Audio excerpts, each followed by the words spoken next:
నమస్కారం. ప్రతిధ్వని కార్యక్రమానికి స్వాగతం. తమిళనాడుకు కర్ణాటక రాష్ట్రం కావేరీ జలాలు విడుదల చేయాలన్న సుప్రీంకోర్టు తీర్పు నేపథ్యంలో ఇరు రాష్ట్రాల మధ్య చిచ్చురేగింది. ఆందోళనకారుల పరస్పర దాడులతో రెండు రాష్ట్రాలు మండిపోతున్నాయి. కర్ణాటకలో తమిళ సంస్థలపై కన్నడిగులు విరుచుకుపడి పలు బస్సులను, ఇతర వాహనాల్ని తగలబెట్టారు. తమిళనాట, కర్ణాటకకు చెందిన వాహనాలు, కన్నడ సంఘాలపై తమిళులు దాడికి తెగబడ్డారు.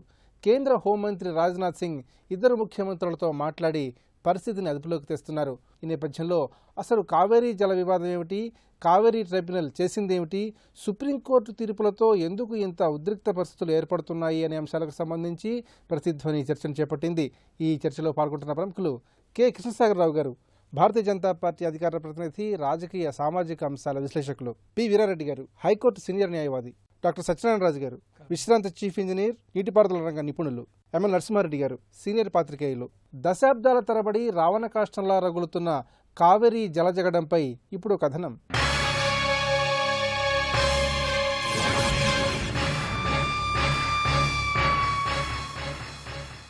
స్వతంత్ర భారతంలో నదీ వివాదాలు ఆది నుంచి అభివృద్ధికి అడ్డుకట్టలుగా పరిణమించాయి. కావేరీ నీటి విడుదలపై సుప్రీంకోర్టు తన తీర్పును సవరిస్తూ ఇచ్చిన తాజా ఆదేశం హింసాగ్నిని ఎగదోసింది. తమిళనాడుకు రోజుకు 12,000 క్యూసెక్ల వంతున ఈ నెల 20 దాకా కావేరీ నీటిని కర్ణాటక విడుదల చేయాలన్నది అందులోని సారాంశం. దాంతో కర్ణాటక, తమిళనాడులలో పరస్పర దాడులకు తెగబడ్డారు. బెంగళూరు మహానగరం భగ్గుమంది. నిజానికి కర్ణాటక, తమిళనాడు, కేరళ మధ్య నలుగుతున్న కావేరీ జల వివాదానికి దశాబ్దాల చరిత్ర ఉంది. బ్రిటిష్ హయాంలో మొదలైన కావేరీ జగడం స్వతంత్రం వచ్చాక మరింత జటిలమైంది. కావేరీపై ఆనకట్టలు కట్టడానికి కర్ణాటక చేసిన ప్రయత్నాలను తమిళనాడు పూర్తిగా ప్రతిఘటించింది. ఆ నేపథ్యంలో కేంద్ర ప్రభుత్వం 1972లో నిజ నిర్ధారణ సంఘాన్ని నియమించింది. ఆ సంఘం నివేదిక ఆధారంగా 1990లో కావేరీ ట్రైబ్యునల్ను ఏర్పాటు చేసింది. తమిళనాడుకు 419 టీఎంసీలు, కర్ణాటకకు 270 టీఎంసీలు, కేరళకు 30 టీఎంసీలు, పుదుచ్చేరికి 7 టీఎంసీలను ట్రైబ్యునల్ 2007లో ఇచ్చిన తుది తీర్పులో కేటాయించింది. అయితే ట్రైబ్యునల్ తీర్పును వ్యతిరేకిస్తూ కర్ణాటక, తమిళనాడు సుప్రీంకోర్టును ఆశ్రయించాయి. ట్రైబ్యునల్ కేటాయింపులను 2013లో కేంద్రం అధికారికంగా గుర్తించింది. అయినప్పటికీ కావేరీ జల వివాదం రావణ కాష్టంలా రగులుతూనే ఉంది. దేశంలోని అంతర్రాష్ట్ర జల వివాదాల్లో కావేరీ జగడం కీలకమైంది. ఇంకా గోదావరి, కృష్ణా, తుంగభద్ర, నర్మదా, యమున, మహి, రావి బియాస్ నదీ వివాదాలు ఇరుగు పొరుగు రాష్ట్రాల మధ్య అపరిష్కృతంగానే ఉన్నాయి. దేశవ్యాప్తంగా నదీ జలాల వివాదాల పరిష్కారానికి ఏళ్ల తరబడి ట్రైబ్యునళ్లు పనిచేస్తూనే ఉన్నాయి. అసలు నదీ పరివాహక ప్రాంతంలోని ఏ రాష్ట్రానికైనా నీటి వినియోగపు హక్కే గాని యాజమాన్యపు హక్కు ఉండదన్న ప్రాథమిక సూత్రాన్ని అన్ని రాష్ట్రాలు గుర్తుంచుకుంటే ఇన్ని వివాదాలకు తావుండేది కాదు. అన్నింటినీ మించి దేశంలోని 30 ప్రధాన నదుల అనుసంధానమే సమస్యలన్నింటికీ పరిష్కారమన్న వాదన బలంగా వినిపిస్తోంది. కృష్ణసాగరరావు గారు, తమిళనాడుకు కావేరీ జలాలు విడుదల చేయమని కర్ణాటకను సుప్రీంకోర్టు ఆదేశించింది. దీనివల్ల రెండు రాష్ట్రాల్లో ఉద్రిక్తలు చెలరేగాయి, అలాగే చిచ్చురేగింది. మరి దీనికి దారితీసిన పరిస్థితులను ఏ విధంగా విశ్లేషించుకోవాలి? ముఖ్యంగా కావేరీ జల వివాద నేపథ్యాన్ని ఏ విధంగా పరిశీలించాలి? ఈరోజు ప్రధానమంత్రి నరేంద్ర మోదీ గారు కూడా రెండు రాష్ట్రాల ప్రజలకు ఒక వినతి ఇవ్వడం జరిగింది. ఈ వయలెన్స్ ద్వారా మనం సాధించేది ఏం లేదు, డైలాగ్ ద్వారానే మనం ఈ డిస్ప్యూట్కి రెజల్యూషన్ కనుగోగలం, అది కూడా with in the legal purview మాత్రమే మనం దీనికి సొల్యూషన్ కనుగోగలం అని ప్రజలకి వినతి చేయడం జరిగింది. ఈ వయలెన్స్ ఏదైతే జరుగుతూ ఉన్నదో ఈ వివాద కారణంగా ఇది ఈరోజు కొత్తగా జరిగేది కాదు. దీని పూర్వపరాల్లోకి పోతే ఈ వివాదం దగ్గర 124 సంవత్సరాల పెదపది. అన్ఫార్చునేట్లీ సక్సెసివ్ కాంగ్రెస్ గవర్నమెంట్స్ వీటిని హ్యాండిల్ చేయలేక, ఈ డిస్ప్యూట్స్ని రిజాల్వ్ చేయలేక, రీజనల్ పాలిటిక్స్ ప్లే చేస్తూ ఎక్కడెక్కడైతే ప్రాంతాల మధ్య చిచ్చుందో వాటిని ఒక పొలిటికల్ యూటిలైజేషన్కి వాడుకుంటూ, ఓట్ బ్యాంక్స్గా మార్చుకుంటూ ముందుకు పోవడంతో ఈరోజు ఆ వివాదం 60 సంవత్సరాల కాంగ్రెస్ పాలన తర్వాత ఇంకా ఫ్రెష్గా ఉంది. అంటే మనం నిజంగా మైల్ స్టోన్స్ చూస్తే పూర్వపరాల్లోకి పోయి 1890స్లో ఈ వివాదం మొదలైంది. అప్పటికి మనకి స్వతంత్రం రాలేదు. అక్కడ మద్రాస్ ప్రెసిడెన్సీ అండ్ మైసూర్ స్టేట్కి మధ్య జరిగిన వివాదం ఇది. అది 1892లో అప్పుడున్న బ్రిటిష్ గవర్నమెంట్ ఒక అగ్రిమెంట్ చేయడం జరిగింది. తర్వాత 1924లో ఇంకొక అగ్రిమెంట్ జరిగింది. 1956లో ఎప్పుడైతే మనకి రీఆర్గనైజేషన్ జరిగిందో, ఆ రీఆర్గనైజేషన్లో ఈ ప్రిన్స్లీ స్టేట్స్ అన్నిటినీ కూడా భాషానుగుణంగా రాష్ట్రాలుగా మార్చడం జరిగింది. సో అప్పుడు మార్చినప్పుడు కొన్ని ప్రాంతాలు తమిళనాడుకు పోవడం, కొన్ని ప్రాంతాలు మైసూర్కి రావడం, మైసూర్ స్టేట్గా అప్పటికి కూడా పిలువబడడం. తర్వాత అప్పటికి కూడా ఈ వివాదం సమసిపోకుండా ఈ రివర్ ఏదైతే కూర్గులో పుడుతుందో, కూర్గులో పుట్టి దగ్గర 802 కిలోమీటర్లు ప్రవహించే కావేరీ నది 54% తమిళనాడులో, దగ్గర దగ్గర 38-40% కర్ణాటకలో ఉండడం వల్ల డ్రౌట్ ఏరియా కూడా మనం తీసుకుంటే ఆ బేసిన్లో తమిళనాడుకి 12,790 అంటే దగ్గర దగ్గర 36.9% డ్రౌట్ ఏరియా ఆ పర్టికులర్ బేసిన్లో ఉంటే కర్ణాటకకి 63% అంటే డ్రౌట్ ఏరియాస్ ఆ బేసిన్లో కర్ణాటకలో ఎక్కువ ఉన్నాయి. 2007లో ఒక ట్రిబ్యునల్ తీర్పు రావడం జరిగింది. దాని తర్వాత 2013లో కూడా వచ్చింది. అంటే బేసిక్లీ 4 రాష్ట్రాల మధ్య ఉన్న వివాదం ఇది. కానీ 2 రాష్ట్రాల మధ్య ఎక్కువ ఉన్నది ఎందుకంటే పెద్ద రాష్ట్రాలు ఎక్కువ బేసిన్ ఏరియాలో ఉన్నాయి కాబట్టి. అయితే ఇక్కడ దీనిలో రాజకీయ యాంగిల్ కూడా చూడాల్సిన అవసరం ఉన్నది. అంటే ఎప్పుడు కూడా లోవర్ రిపేరియన్ స్టేట్స్ రైట్స్ ప్రొటెక్ట్ చేయాల్సిన అవసరం దేశానికి ఉంటే ఎక్కడైతే రివర్ ఆరిజిన్ ఉంటుందో వాళ్ళు కూడా కాన్స్టిట్యూషన్ని రెస్పెక్ట్ చేస్తూ ఓపెన్ హార్టెడ్గా లీగల్ ఫ్రేమ్వర్క్లో వాళ్ళ నీళ్ళు ఇవ్వాల్సి వస్తుంది. ఇది సొంతగా మనం భావించరా, నా దగ్గర రివర్ పుట్టింది కాబట్టి నాదే అనడం కూడా కరెక్ట్ కాదు దేశంలో. ఈ 2 వేరే దేశాలు కూడా కాదు, 2 రాష్ట్రాలే, భారత రాజ్యాంగ పరిధిలో ఉన్న రాష్ట్రాలు. అన్ఫార్చునేట్లీ అప్పుడు ప్రిన్స్లీ స్టేట్స్గా ఉన్నా కొట్టుకున్నారు, ఇప్పుడు 2 రాష్ట్రాలైనా కూడా కొట్టుకుంటూనే ఉన్నారు. కాబట్టి ఇక్కడ ఈ 2 ప్రాంతాలలో ఉన్న రాజకీయాలతోనే ప్రాబ్లం అవుతుంది తప్పించి మిగతా భారతదేశంలో ఏ రాష్ట్రాలకు కూడా ఇంత వివాదం ఎప్పుడూ లేదు, ఇంత వివాద చరిత్ర ఎప్పుడు లేదు. వీరారెడ్డి గారు, కావేరీ జల వివాదానికి సంబంధించి సుప్రీంకోర్టు ఈ నెల 5న తీర్పును వెలువరించింది. ఈ నెల 16వ తేదీ వరకు రోజుకి 15,000 క్యూసెక్కుల్ని తమిళనాడుకి విడుదల చేయాలని సుప్రీంకోర్టు తీర్పు చెప్పింది. అయితే నిన్న తీర్పును సవరించి 20వ తేదీ వరకు రోజుకి 12,000 క్యూసెక్ని విడుదల చేయాలని తీర్పు చెప్పింది. సుప్రీంకోర్టు ఆదేశం ఈ 2 రాష్ట్రాల మధ్య ఇంతగా ఉద్రిక్తతలను పెంచడానికి కారణాలను ఏ విధంగా పరిశీలించాలి? తలకావేరిలో నది పుడుతుంది, దాని తర్వాత కర్ణాటక గుండా తమిళనాడు పుదుచ్చేరి వరకు ప్రవహించి బే ఆఫ్ బెంగాల్లో కలుస్తుంది. So it's a 4 states dispute. అయితే ఏంటంటే మేజర్ పోర్షన్ కర్ణాటక తమిళనాడులో ఉన్నాయి కాబట్టి it's a major dispute between these 2 states. ఆయన కూడా కొంత హిస్టరీ చెప్పారు. 1892లో ఒక ఒప్పందం జరిగింది. అప్పుడు స్టేట్స్ మధ్య అప్పుడు ఏంటంటే సపరేట్ రాజ్యాలు ఉన్నాయి కాబట్టి దాని కింద బ్రిటిష్ వాళ్ళ పెత్తనం కింద అట్లా 1923లో కూడా ఒక అగ్రిమెంట్ జరిగింది. అయితే ఏంటంటే ఇండిపెండెన్స్ వచ్చిన తర్వాత కర్ణాటక గవర్నమెంట్ బ్రిటిష్ గవర్నమెంట్లో ఏదైతే ఒప్పందం జరిగిందో దాన్ని వ్యతిరేకించడం మొదలుపెట్టారు. ఇది మాకు అవసరాలకు విరుద్ధంగా ఉంది, దీనివల్ల మేము ఎక్కువ నష్టపోతున్నాం. అప్పటి మైసూరు మహారాజు బ్రిటిష్ వాళ్ళ గన్ పాయింట్ కింద ఆ రోజు వాళ్ళ ప్రెషర్స్ కింద సంతకం పెట్టాడు తప్ప ఇది వాలంటరీగా పెట్టింది కాదు, మేము దీన్ని ఒప్పుకోము అనేది మొదలుపెట్టారు. కాబట్టి ఇటువంటి పరిస్థితులు వస్తాయని ముందుగానే ఊహించడంతో అప్పుడు కాన్స్టిట్యూయెంట్ అసెంబ్లీలో డిబేట్స్ కూడా చాలా విపులంగా జరిగాయి. ఆర్టికల్ 262 స్పెసిఫిక్గా రాజ్యాంగంలో పొందుపరిచారు. ఈ విధంగా ఏంటంటే 2 రాష్ట్రాల మధ్య కానీ అంతకంటే ఎక్కువ రాష్ట్రాల మధ్య కానీ రివర్ డిస్ప్యూట్స్ ఉన్నప్పుడు, ఇంటర్ స్టేట్ రివర్ డిస్ప్యూట్స్ ఉన్నప్పుడు ఏ విధంగా పరిష్కరించాలి ఏంటి అని. ఆ ఆర్టికల్ 262కు అనుగుణంగా 1956లో ఒక చట్టం తీసుకుని వచ్చారు. Inter state river water disputes act అని 1956లోనే చట్టం వచ్చింది. సో దాని ప్రకారంగా ఏంటంటే ఆ చట్టం ముందుకు కర్ణాటక గవర్నమెంట్ తీసుకెళ్ళింది. ఆ చట్టం ప్రకారమే ఎట్లా. దాని తర్వాత 1970లో ఒక నిజ నిర్ధారణ కమిటీ వేశారు. నిజ నిర్ధారణ కమిటీ కర్ణాటక తమిళనాడు 2 ప్రాంతాలను పరిశీలించి వాటర్ ఎంత ఏ స్టేట్ గుండా వెళ్తుంది, ఎక్కడ ఎంత అక్యుములేట్ అవుతుంది, ఆయన చెప్పినట్టుగా డ్రాట్ ఎక్కడెక్కడ ఉంది, ఎక్కడ ఏ అవసరాలు ఉన్నాయి. కొంత ఆ రిపోర్టు 1970లో వచ్చిన రిపోర్టు కొంత కర్ణాటక స్టేట్కు కొద్దిగా అనుకూలంగానే వచ్చింది. అయితే ఏంటంటే అయినప్పటికీ డిస్ప్యూట్ తమిళనాడు గవర్నమెంట్ అప్పుడు ఒప్పుకోకపోవడంతో ఇద్దరి మధ్య ఏంటంటే కావేరీ ట్రిబ్యునల్ అనేది ఒకటి ఏర్పాటు చేశారు. కావేరీ ట్రిబ్యునల్ ఈ inter state river water disputes act కింద ఒక ట్రిబ్యునల్ని ఏర్పాటు చేశారు. ట్రిబ్యునల్లో మెంబర్స్ సెంట్రల్ గవర్నమెంట్ మెంబర్స్ ఉంటారు. ఆయన ఇంజనీర్ గారు, ఆయన చెప్పగలరు దాని గురించి. అదేవిధంగా ఆ స్టేట్ గవర్నమెంట్ రిప్రజెంటేటివ్, ఈ స్టేట్ గవర్నమెంట్ రిప్రజెంటేటివ్, మొత్తం ఒక కౌన్సిల్ ఉంటుంది రివర్ వాటర్ ట్రిబ్యునల్. వాళ్ళు 1997లో ఒక జడ్జిమెంట్ చెప్పేసి కర్ణాటకకు 465 సంథింగ్, అదేవిధంగా తమిళనాడుకు 592 ఆర్ సంథింగ్, ఈ విధంగా వాటర్ షేర్ చేసుకోవాలని చెప్పేసి ఇచ్చారు. అయితే కర్ణాటక దాని మీద మళ్ళీ అభ్యంతరం పెట్టింది, మాకు తక్కువ వచ్చేసాయి. తమిళనాడు గవర్నమెంట్ కూడా ప్రొటెస్ట్ చేసింది. ఇద్దరు కలిసి ఏంటంటే కావేరీ ట్రిబ్యునల్ దాని మీద మళ్ళీ అపెక్స్ ఫోరం ఏంటంటే సుప్రీంకోర్టే, ఇంకా మళ్ళీ ఏ కోర్టు లేదు.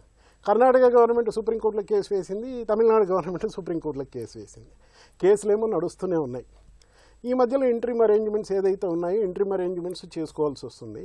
ఆ కావేరీ రివర్ ట్రిబ్యునల్ ప్రకారం ఏంటంటే ఏదైతే అలాటెడ్ కోటా ఉందో రెస్పెక్టివ్ స్టేట్స్కి అది ఎవ్రీ ఇయర్ రిలీజ్ చేస్తూనే పోతూ ఉండాలి. కర్ణాటక గవర్నమెంట్ తమిళనాడుకి ఇవ్వాల్సిన వాటర్ను రిలీజ్ చేయకుండా ఆపుతూ ఉంది. దానివల్ల మొన్న కూడా సుప్రీంకోర్టు ఇంటర్ఫియర్ కావాల్సి వచ్చింది. సుప్రీంకోర్టు ఇంటర్ఫియర్ అయ్యి అక్కడ క్రాప్స్ ఎండిపోతున్నాయి, అక్కడ 15,000 క్యూసెక్స్ మీరు రిలీజ్ చేయాలంటున్నారు. వీళ్ళేమో మేము మా అవసరాలకే సరిపోవడం లేదు, మేము రిలీజ్ చేయము. That is the dispute basically. హిస్టరీలోకి వెళ్తే 2 రాష్ట్రాల మధ్య జరుగుతూ ఉంది. ఇండిపెండెన్స్ వచ్చిన తర్వాత అప్పుడున్న పొలిటీషియన్స్లో ఉన్నటువంటి బ్రాడ్ మైండెడ్నెస్, విశాల దృక్పథం కానీ, విశాలంగా ఆలోచించే పద్ధతి కానీ, లేట్ 1970s 80s తర్వాత వచ్చే వాళ్ళల్లో సంకుచిత మనస్తత్వం ఎక్కువైపోయింది. పాతకాలం స్టేట్స్మెన్ పోయారు. ఇప్పుడు రాజకీయాల్లో ఉండేవాళ్ళు కేవలం ఒక గ్రూప్కో ఒక పార్టీకో లీడర్లు తప్ప విశాల దృక్పథం ఉన్న లీడర్లు అనేదే కనుమరుగవుతున్నారు. ఎంతసేపు వాళ్ళ ఓన్ ఇంట్రెస్ట్, వాళ్ళ కాన్స్టిట్యూయెంట్ ఇంట్రెస్ట్, వాళ్ళ స్టేట్ ఇంట్రెస్ట్ అన్న పరిధిలో ఆలోచిస్తున్నారు. కాబట్టి ఈ డిస్ప్యూట్స్ అన్నీ పెరుగుతూ ఉన్నాయి. రాజుగారు, ప్రధానంగా ఈ రెండు రాష్ట్రాల్లో ముఖ్యంగా ఎవరి వాదనలో ఎంత సహేతుకత ఉంది? ఒక డ్యామ్ ఒక రాష్ట్రంలో ఉన్నప్పుడు డ్యాము యొక్క ఓనర్ ఆ రాష్ట్రానికి చెందుతుంది, కానీ ఆ నీళ్ల మీద హక్కు మిగిలిన రాష్ట్రాలన్నింటికి ఉంటుంది. That is lower riparian rights is very important. ఎప్పుడు కూడా లోయర్ రైపైరన్ స్టేటే దానికి నష్టం ఎక్కువ జరుగుతూ ఉంటుంది, బికాజ్ ఆ హెడ్ వాళ్ళ కంట్రోల్లో ఉండటం వలన. సో మనకి ఇప్పుడు ఇదేంటంటే ఈ 2013 గెజెట్ నోటిఫికేషన్ ప్రకారం కూడా చూసుకుంటే 270 టీఎంసీలు కర్ణాటకకి, 419 టీఎంసీలు తమిళనాడుకు ఉంది. ఇది కూడా ఇచ్చింది ఏంటంటే ఏదన్నా ఒక ట్రిబ్యునల్ కానీ ఒక కమిటీ కానీ టెక్నికల్గా ఉన్న విషయాలన్నీ కూడా ఎవరు ఎంత ఆయకట్టు దాని కింద సాగు అవుతా ఉంది, ఎంత రిక్వైర్మెంట్ ఎలా ఉందని చూసుకున్నప్పుడు చూస్తే ఇక్కడ ముఖ్యమైన పాయింట్ ఏంటంటే తమిళనాడులో కావేరీ కింద 25.8 లక్షల ఎకరాలు సాగు అవుతా ఉంది.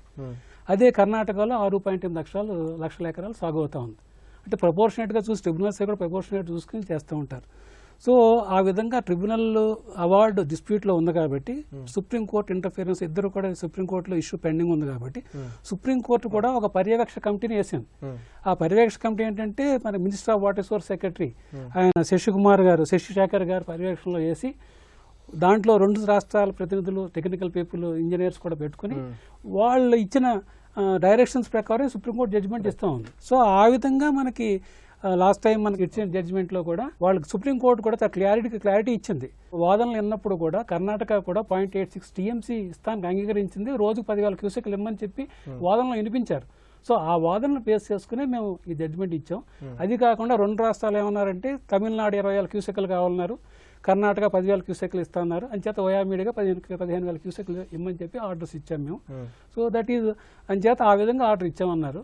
బట్ ఈ లోకల్గా ఈ డిస్రప్షన్స్ అన్నీ కూడా they are by local sentiments to please the పబ్లిక్ని ఎగ్నెస్ట్గా వెళ్ళడం కోసం చేసి ఉన్నది. బట్ టెక్నికల్గా సుప్రీంకోర్టు ఇచ్చిన జడ్జిమెంట్ కూడా the based on technical committees this one.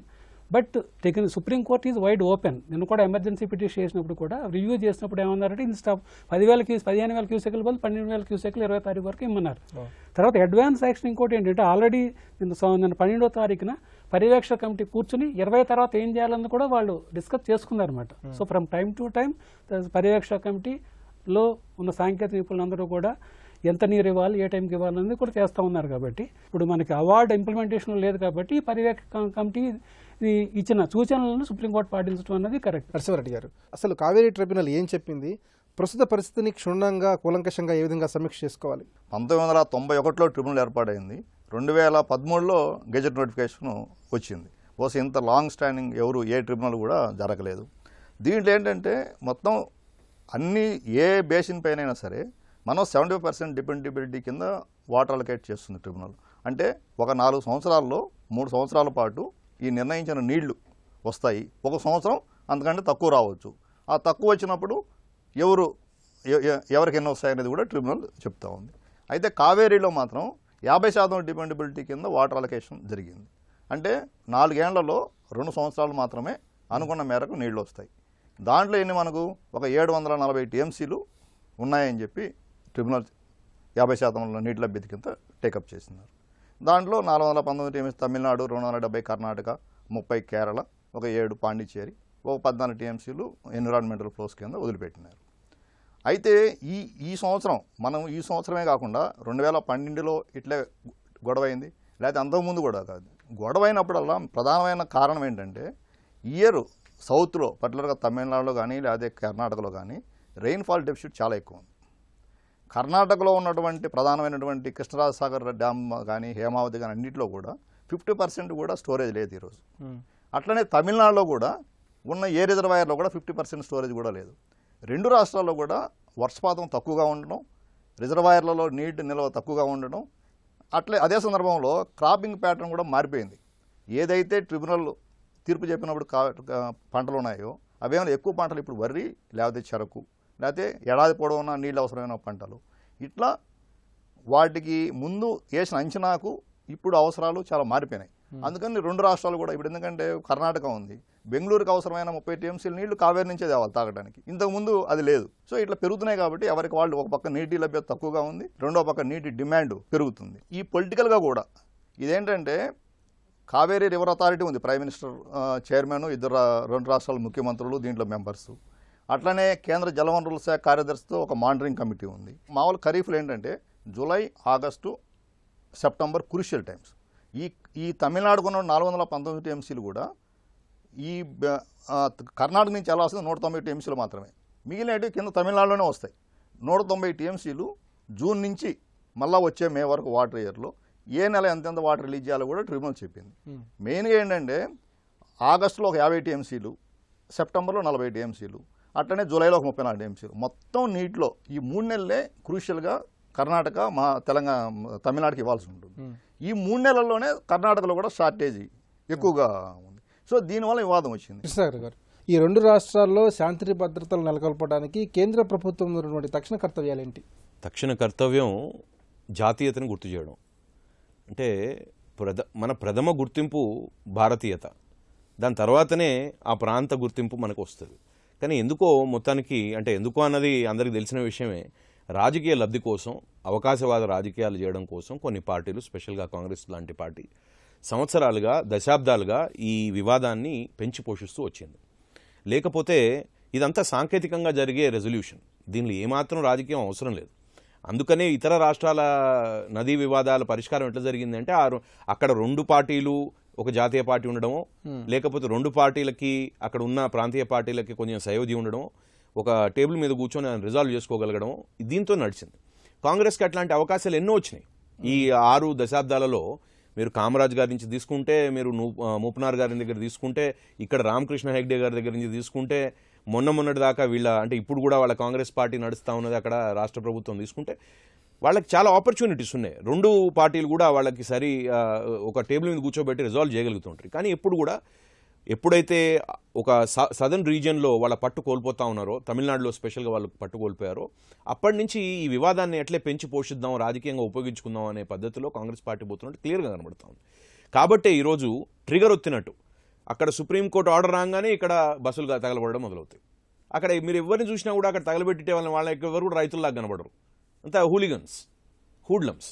కాబట్టి మనకు క్లియర్గా అర్థమైందంటే రాజకీయ ప్రేరేపిత వైలెన్స్ తప్పించి ఎక్కడ కూడా అక్కడ కష్టాల్లో ఉన్న రైతులు వచ్చి రోడ్ల మీద వైలెన్స్ చేస్తున్నట్టు కానీ, లేకపోతే వాళ్ళు దీక్షలు చేస్తున్నట్టు కానీ కనబడదు. ఇప్పుడు ఇక్కడ ఇంకొక ఇష్యూ కూడా ఉంది, జ్యుడిషియల్ యాక్టివిజం. కొంచెం అంటే వాళ్ళు రెజల్యూషన్ పోకుండా కాన్ఫ్లిక్ట్ని పెంచే విధంగా కూడా కొన్ని ఆర్డర్స్ ఉంటా ఉన్నాయి. మీరు 2 రోజుల్లో ఏం చేంజ్ అయిందని మీరు మళ్ళీ అవార్డు తక్కువ చేశారు. దాని బదులు మీరు 2012లో తీసుకుంటే అప్పుడున్న సుప్రీంకోర్టు బెంచ్ వాళ్ళు ఏం చేశారంటే 15,000 క్యూసెక్స్ అడిగితే వాళ్ళు ప్రైమ్ మినిస్టర్ గారికి చెప్పి వాళ్ళని పిలవమన్నారు. పిలిచి కూర్చోబెట్టి మాట్లాడండి మీ రివర్ వాటర్ అథారిటీతో. ఆయన కూర్చోబెట్టుకొని మాట్లాడి వాళ్ళిద్దరితో మాట్లాడి 9,000కి కుదిర్చి ఇవ్వడం జరిగింది. ఈసారి కూడా ఇష్యూ పెద్దది కాబట్టి, ఇద్దరి దగ్గర ఫెమిన్ నడుస్తూ ఉంది కాబట్టి, డ్రౌట్ కండిషన్స్ ఉన్నాయి కాబట్టి, వారు సుప్రీంకోర్టు ఎప్పుడైతే ప్రధానమంత్రికి కన్వే చేస్తుంటే ఇష్యూ, ప్రధానమంత్రి గారు ఇద్దరు ముఖ్యమంత్రులు కూర్చోబెట్టి రిజాల్వ్ చేయగలిగేవారు. కానీ సుప్రీంకోర్టు డైరెక్ట్గా అవార్డు ఇవ్వడం వల్ల, ఇంటరిమ్ ఆర్డర్ ఇవ్వడం వల్ల ఈ పెట్టరేగిన ఈ వైలెన్స్ మనం చూస్తా ఉన్నాం. వీరారెడ్డి గారు, పరిస్థితి మరింత ముదరకుండా, తీవ్రతరం కాకుండా ఇద్దరు ముఖ్యమంత్రులు ఎలాంటి తక్షణ చర్యలు చేపట్టాలి? మనం ఒక భారతీయులము, భారతీయత అనేది గుర్తుపెట్టుకోవాలి. సమగ్రమైన మొత్తం అందరి ప్రాబ్లమ్స్ను కూడా దృష్టిలో పెట్టుకోవాలన్న ఆలోచన ఎప్పుడైతే వస్తుందో, రాజకీయ సంకుచితత్వం అనేది రాజకీయ నాయకుల్లో ఎప్పుడైతే వెళ్ళిపోతుందో, అసలు ఇటువంటి ప్రాబ్లమ్స్ అనేటివి జనరేట్ కావు. మీడియా కూడా ఏంటంటే ఇండియనిజం అనేది పెంచకుండా ఎక్కడికక్కడ ఏంటంటే విడగొట్టి ప్రజలను అక్కడ లోకల్కి లిమిట్ చేస్తూ వాళ్ళల్లో రాగద్వేషాలు పెంచుతూ వచ్చినంత వరకు ఇది ఇట్లే జరుగుతుంది. సో కర్ణాటక చీఫ్ మినిస్టరు తమిళనాడులో ఉన్న కన్నడిగాస్తో ఐడెంటిఫై అయిపోయి మా వాళ్ళని ప్రొటెక్ట్ చేయండి. ఆయన తమిళనాడు చీఫ్ మినిస్టర్కు మీ వాళ్ళు మా వాళ్ళని కాదు, లా అండ్ ఆర్డర్ ప్రొటెక్ట్ చేయండి అని ఆయన చెప్పాలి. అదేవిధంగా తమిళనాడు చీఫ్ మినిస్టర్ కర్ణాటక వాళ్ళకు కూడా అదేవిధంగా చెప్పాలి. ఇద్దరు ఏంటంటే బయటకు వచ్చి పబ్లిక్గా ఏంటంటే లా అండ్ ఆర్డర్ మెయింటైన్ చేయమనో పీస్ మెయింటైన్ చేయమనో చెప్పాలి. ఇంతకుముందు కృష్ణసాగర్ గారు చెప్పినట్టు నిజంగా కనుక ఇది రైతులు ఉద్యమం చేసేటట్టయితే బెంగళూరు సిటీ ఎందుకు తగలబడుతుంది? రైతులు ఎక్కడైతే వ్యవసాయం చేసుకుంటున్నారో ఆ రోడ్డు దగ్గర తగలబడాలి, లేదా ఆ దారిలో కావాలి. బెంగళూరు సిటీలో బస్సులు తగలబెట్టడం ఏంటి, ఫైరింగ్ ఏంటి? సిటీ వాళ్ళు ఎవరు అగ్రికల్చర్ చేయరు. ఇక్కడ ఏంటంటే రాజకీయ దురుద్దేశాలతో ఎవరో ఒకరు వాయిలెన్స్ ప్రేరేపించి జరుపుతున్నారు అనేది ఈజీగా అర్థమవుతుంది. రాజు గారు, దేశంలో ఈ నదీ జలాల వివాదాలని శాశ్వతంగా పరిష్కారం కావడానికి ఎలాంటి స్పష్టమైన సమగ్రమైన జల విధానాన్ని రూపొందించుకోవాలి? అదే రాష్ట్రంలో నది ప్రవహించినప్పుడు మనకు జల వివాదం ఉండదు. బట్ అంతర్రాష్ట్ర నదులు ఈ కావేరీ, కృష్ణ, గోదావరి లాంటివి ఉన్నప్పుడు ఏంటంటే అటువంటిప్పుడు జల వివాదాలు వస్తూ ఉంటాయి. తర్వాత ఏంటంటే ఈ జలవనరులు అన్నది ఆల్మోస్ట్ మేజర్గా కన్సర్న్ స్టేట్సే డీల్ చేస్తూ ఉంటాయి. ఎప్పుడైనా గవర్నమెంట్ ఆఫ్ ఇండియా ఇంటర్ఫియరెన్స్ ఎప్పుడు వస్తుందంటే రెండు రాష్ట్రాల మధ్య వివాదం వచ్చినప్పుడే ఇంటర్ఫియర్ అయ్యి దానికి ఒక కమిటీని వేయటం చేస్తూ ఉంటారు.